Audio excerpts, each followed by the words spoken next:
Bonjour les enfants, j'espère que vous allez bien. C'est donc enfin les vacances et ça va faire du bien à tout le monde. À vous, à vos parents qui vous ont vraiment bien fait travailler et à nous aussi les maîtresses parce qu'on en a tous bien besoin.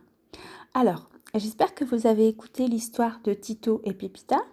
Vous avez 15 jours de vacances, donc je pense que pendant ces 15 jours de vacances, vous avez la possibilité d'écouter cette histoire. Elle est moi je l'aime beaucoup, je la trouve très drôle.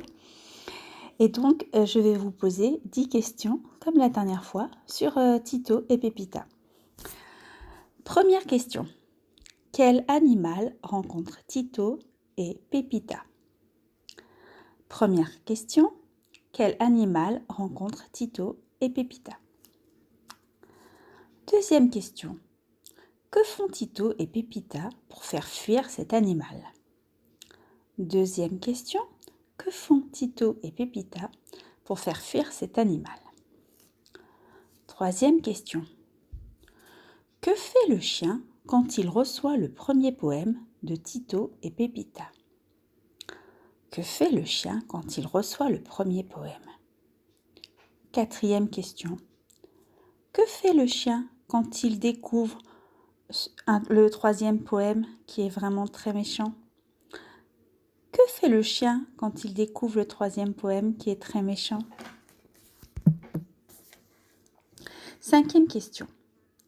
Lorsqu'il reçoit le quatrième poème, que fait-il? Lorsqu'il reçoit le quatrième poème, que fait-il? Sixième question. Qui arrive à la fin de l'histoire pour dévorer Tito et Pépita? Qui arrive à la fin de l'histoire pour dévorer Tito et Pépita? Septième question. Qui sauve Tito et Pépita? Septième question. Qui sauve Tito et Pépita? Huitième question. Comment s'appelle le chien? Comment s'appelle le chien? Neuvième question.